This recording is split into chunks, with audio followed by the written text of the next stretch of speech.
Bismillahirrahmanirrahim. Assalamualaikum warahmatullahi wabarakatuh. Waalaikumsalam. Alhamdulillah atas izin Allah hari ini, jam sekarang ini kita masih diberi nafas oleh Allah. Apabila tadi 1 jam lalu dicabut nyawa kita, ajalnya tiba, nafas kita udah nggak ada, kita namanya mayit atau jenazah.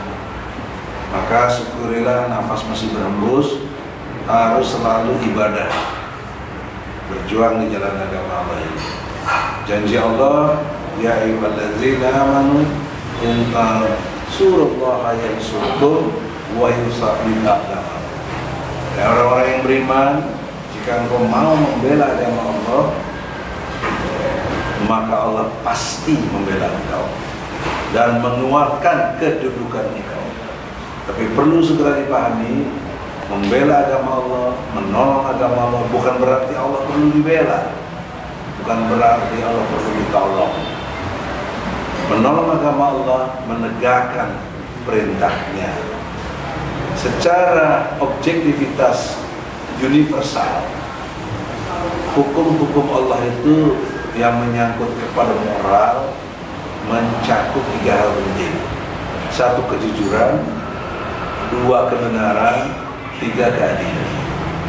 Itulah universal dimanapun manusia, mau Islam, mau Hindu, mau Buddha, mau Kristen, mau apa saja, bahkan komunis, perlu kejujuran, perlu kebenaran, perlu keadilan. Nggak ada yang nggak perlu. Nah, disitulah kami berupaya.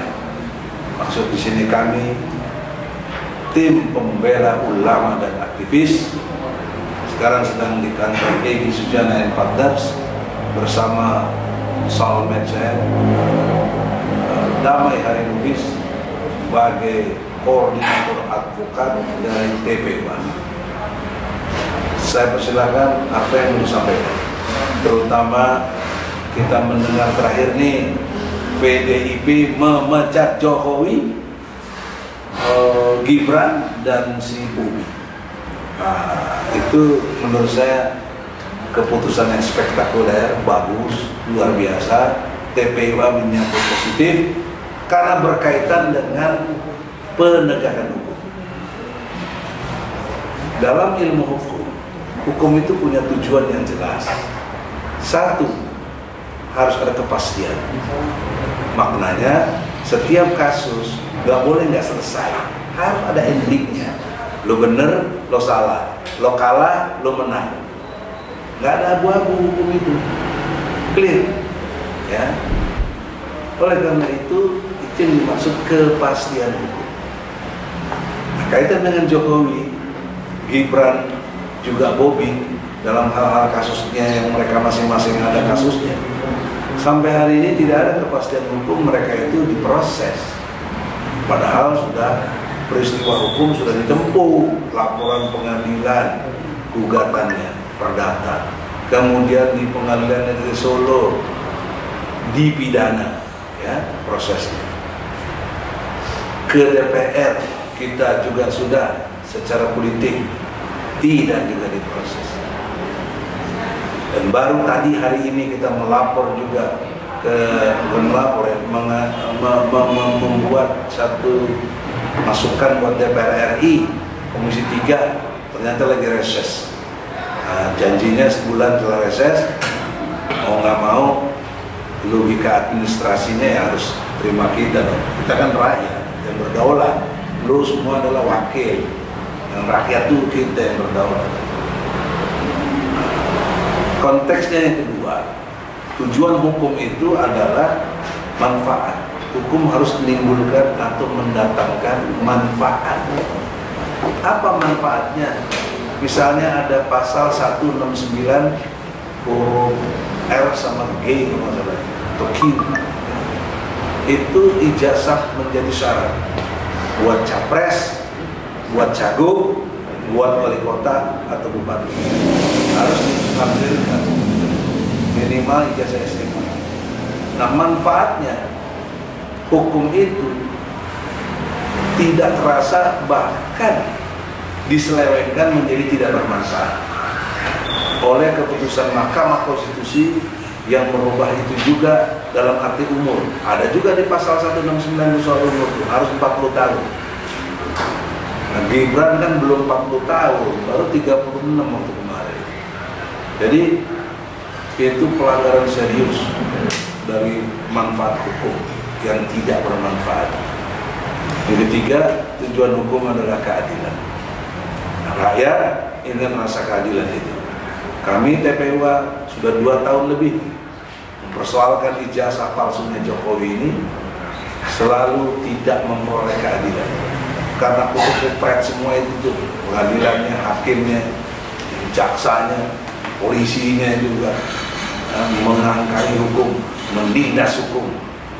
Hukum tidak diperlakukan sebagaimana mestinya, menimbulkan manfaat, menimbulkan kepastian dan rasa keadilan. Hari ini kami tetap berjuang. Dan alhamdulillah secara kelembagaan politik eksistensi Jokowi sudah nothing.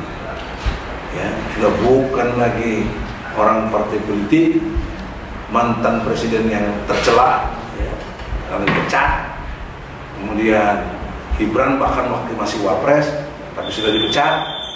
Ini resiko politik yang besar buat PDIP. Saya ingatkan juga PDIP tidak bermaksud mendikte. PDIP jangan pendekatannya kepentingan kekuasaan, karena itu bukan menjadi tujuan hukum.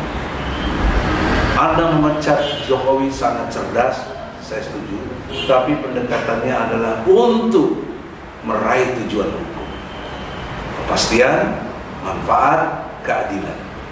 Karena habis ini atau setelah ini, lembaga kepolisian terutama dan kejaksaan, proseslah, adililah Jokowi, segera tangkap dulu. Karena kalau di pasalnya dihitung 263, 244, 266 KUHP dan juga bisa 421 KUHP, di total hukumnya bisa lebih 15 tahun.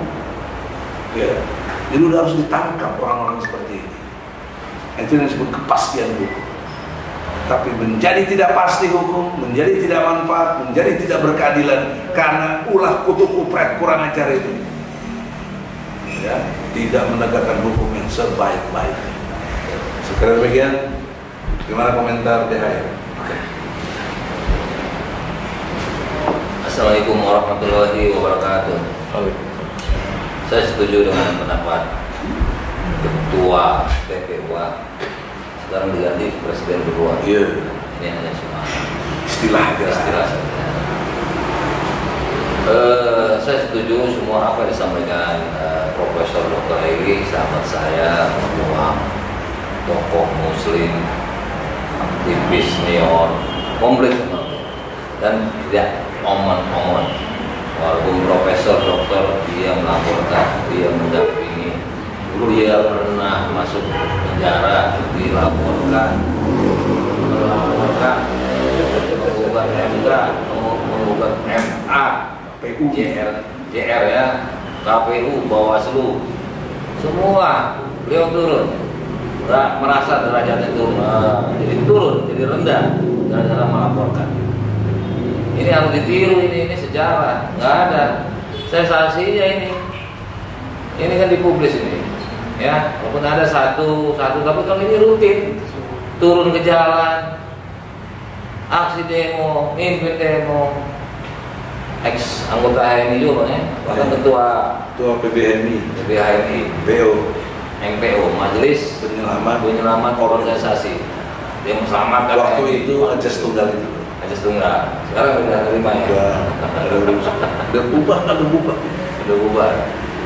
Ya, selanjutnya saya menyatakan, saya juga karena sepakat, saya nyatakan saya salut kepada PDIP, utamanya kepada Bu Mega, Pak Hasto, ya kita kenal ya, beberapa kali sempat ketemu, tak acara itu, tanggapannya gitu. Wah, yang penting ini, brother, Hasto pasti kenal kita, nggak mungkin kita yang mengaku. Oh gitu. Insya Allah. Hasto kenal, Pak Hasto, Sekjen PDIP kenal kepada kami. Ya. Dr. Edi Suryana dan DHM. Ya, Pak Soya, kami salut.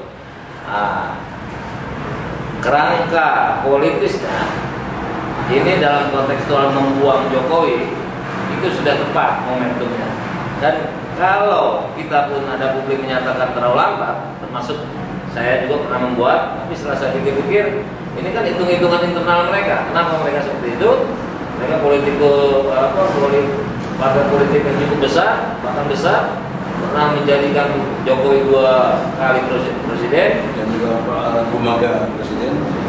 Bu Mega juga pernah presiden. Tokoh politikus perempuan satu-satunya, dan yang berhasil adalah anak proklamator. Dan gennya adalah seorang anak proklamator, mantan presiden pertama di Indonesia, yaitu Insinyur Soekarno. Jadi tentulah apabila ini dinyatakan versus antara Ibu Mega dengan Jokowi, tentu orang masih banyak berpihakan kepada sosok Ibu Mega. Nah, sekarang Jokowi sudah keluar dari presiden. Pernah kita kumpul di daerah Pejaten, itu ada pendapat dari rekan kita, Dr. Rosuryo, Jokowi sudah tidak berkuasa tapi masih menguasai. Nah, mungkin ini termasuk hitung-hitungannya. Nah, jadi sekali lagi bahwa PDI ini masuk kepada jalur, menurut saya, untuk mengejar seorang sosok Jokowi yang sudah berkhianat, masih justru ingin memainkan peranan mengejar Bu Mega melalui tangan kanannya Pak Hasto ini. Kalau menurut saya, matematik soal Harun Masiku dan lain-lain.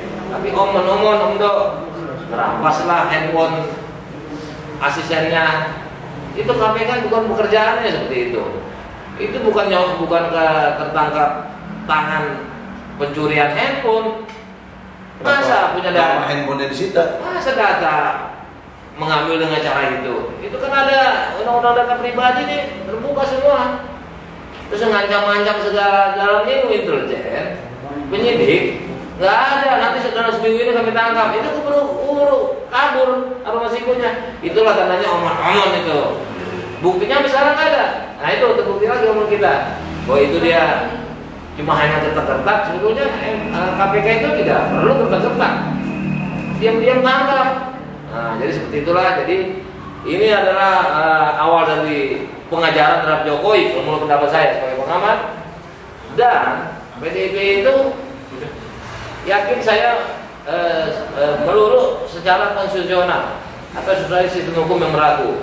Karena kalau dia memainkan di luar konteks hukum, itu Jokowi dengan Gibran yang mengkhianati itu bisa jadi perkedel, Bang Egy. Bisa jadi perkedel. Contoh? Kita tahu kan masanya wong cilik itu banyak, ya kan? Nah, cuma karena menghormati sistem hukum yang ada, salah satunya lagi yang terbukti, Jokowi kepengen 3 periode ditolak sama Megawati. Itu tanda-tandanya beliau itu masih berpegang teguh kepada konstitusi UUD 45. Nah, cuma nggak tahu diri, mungkin marah, mungkin ya, karena dalam konteks tuduhan bahwa Jokowi itulah yang kepengen 3 periode, dia tidak pernah ngatur menterinya. Tadi yang Bang Egy sebut 421, harusnya berbuat, tidak berbuat, harusnya negur, malah bilang apa? Pembiaran, disobedience. Malah dia bilang apa? Ya kan? Nggak apa-apa, itu kan cuma wacana. Wacana makar UUD 45 kok biasa. Itulah tandanya sistem hukum itu sama Jokowi itu kecil. Jadi jalur itu yang akan diambil.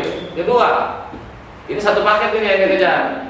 Saya yakin bahkan akan merepet kepada menantunya Bobi, kepada Hidayati, tuduhan publik ijazah palsu. Kalau benar ijazah Mulyono, Hidayati sebagai istrinya Anwar Usman pasti ketahuan. Sebelumnya istrinya Hari Mulyono nih. Hari Mulyono, sekarang Anwar Usman pasti terlibat apabila benar ijazah itu sebetulnya milik Hari Mulyono. Dan istrinya pun sebagai istri, masa nggak tahu? Akte perkawinan, paspor, semua, ya kan? Dipalsukan. Nah ini harus ikut dipalsukan. Kalau betul-betul dipalsukan, itu terlibat semua, termasuk istrinya, masa nggak tahu? Maka kepastian hukumnya harus lewat lab krim, laboratorium kriminal Mabes Polri, forensik.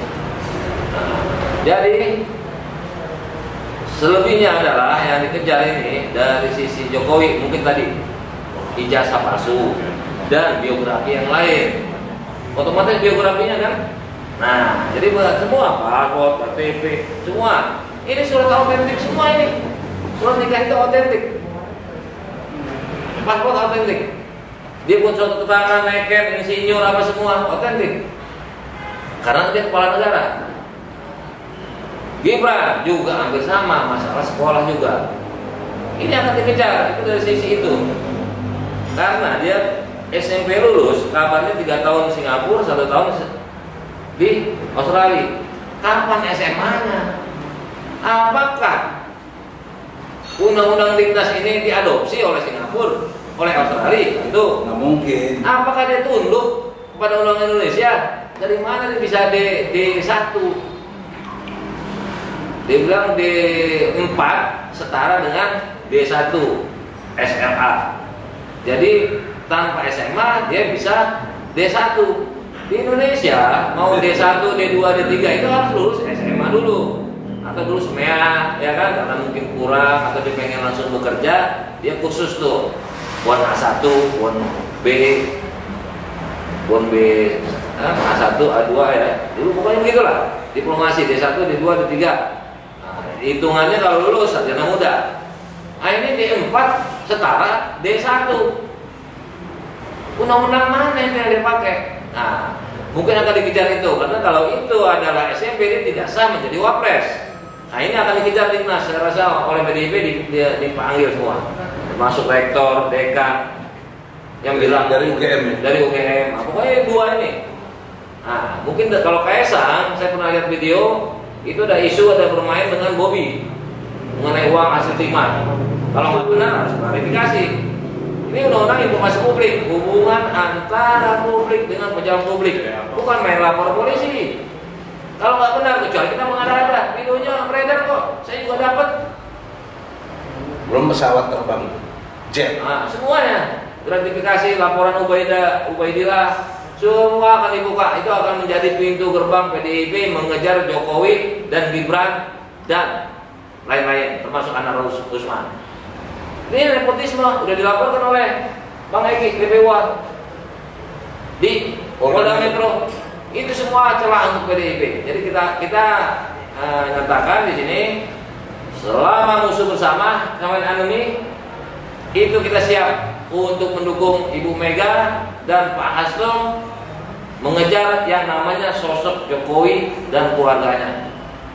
Kita dukung. Jangan ragu-ragu.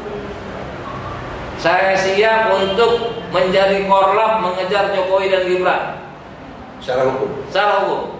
Nah, saya rasa mereka juga akan memainkan sisi politik, Pak, legislatif. Mereka punya anggota banyak.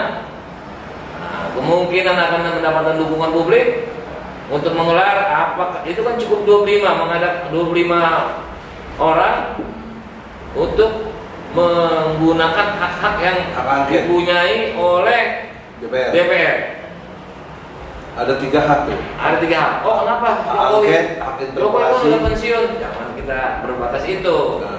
Walaupun tuh dia jangan Jokowi bukan presiden, apalagi masih kelihatan cawe-cawe, ya kan? Nah, dia ngakui dulu kan. Nah, sekarang dia ikut lagi. Jadi dari permasalahan Jokowi ex presiden itu masih bisa dikejar karena banyak daripada hasil produk undang-undang yang dibuat, kebijakan yang dibuat IKN. Apalagi ada informasi bahwa Aguan itu kesal sama Jokowi sepertinya. Bahwa itu katanya sepertinya kalau pendapat teman kita itu jadi seolah-olah bargaining, tukar guling, barter, bantu kami di IKN dapat PIK 2 proyek itu yang sudah ngacak itu. Itu Pak Said Didu sudah kejar, udah buka, udah cukup lah itu ya. Itu semua bahan penyidik untuk Gibran, untuk Jokowi. Sebetulnya ini bukan delik aduan. Nah, tapi kita bantu. Kita udah laporkan Anwar Usman. Tadi kemarin kita tanggal 9 Desember sudah melapor Jokowi ijazah palsu, dan kita punya temuan. Terlebih pakar juga sudah ada menyatakan 9 soal ini ya, bukan soal ijazah juga. Oh iya. Cuma kisi-kisi.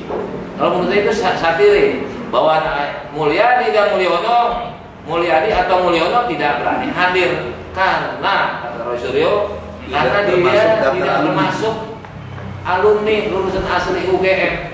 Itu kan sebuah informasi, bisa dipanggil sebagai petunjuk. Iya. Kalau belum dipanggil, dan manggil nanti jangan ada intimidasi. Bukan ingin membuka, tapi ingin mengobstruksi, menghalangi diperiksanya Jokowi. Nggak boleh. Nah, masalah Gibran, apa kata Dr. Suryo? Dia 99,9%. Awalnya 99% lebih. Sekarang dia udah berani 99,9%. Itu kalau hitungan desimal bulatan 99,9 itu 100%. Apalagi jadi harusnya dari itu sudah bisa kalau serius. Nah ini kita harapkan pintu pengejaran terhadap Jokowi dan keluarga, Gibran, Bobi, Hidayati, Kaisang, dengan lapor-lapor yang sudah ada, gratifikasi juga mungkin itu mau nilai dari yang memberi. Itu semua bukan dari aduan, KPK nggak perlu diadu. Masa dibilang masih ada kekurangan? Sekecil apapun informasi itu bisa digali oleh KPK, bukan nunggu. Ini KPK kayak tinggalnya orang bego. Dia digaji untuk itu. Ya udah nggak benar semua. Jadi kita harapkan Bu Mega dengan partainya, insya Allah kita akan dukung. Selama musuhnya adalah tanda kutip musuh bangsa ini sebetulnya. Selama musuhnya adalah Jokowi dan keluarga. Demikian saya rasa saya kembalikan kepada senior kita. Ya, closing statementnya saya saudara-saudara pesan moral buat Presiden Prabowo yang dimuliakan Allah karena Allah beri kekuasaan. Kalau menurut surat Ali Imran ayat 26, Qulillahumma malikal mulki tu'til mulka man tasha.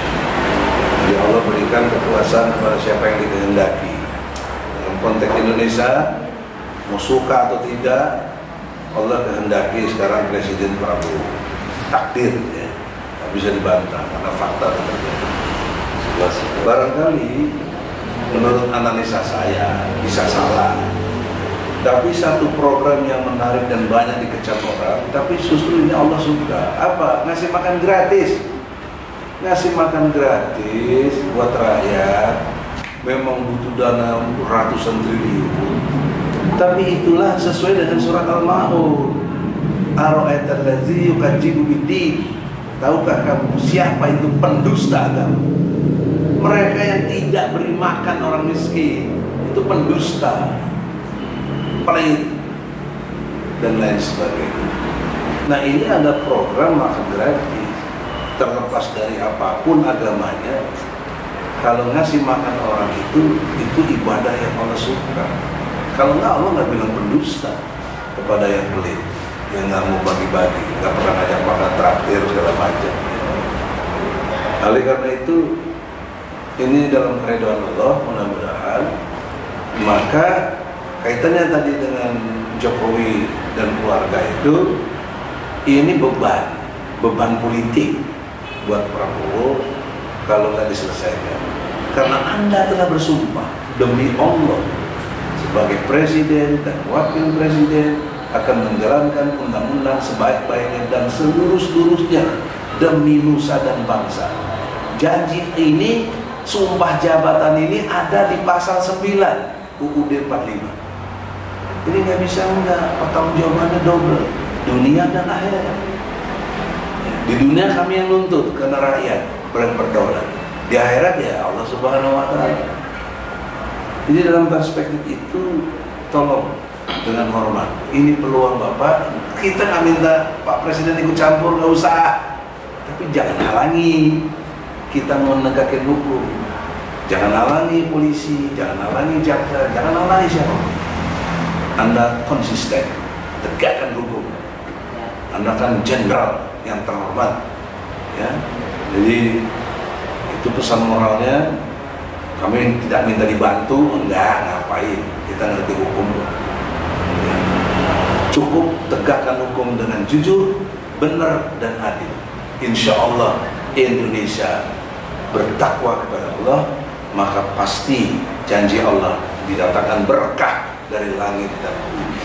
Itu janji Allah dalam surat Al-A'raf ayat 96. Saya kira begitu, semoga ada manfaatnya. Takbir. Allah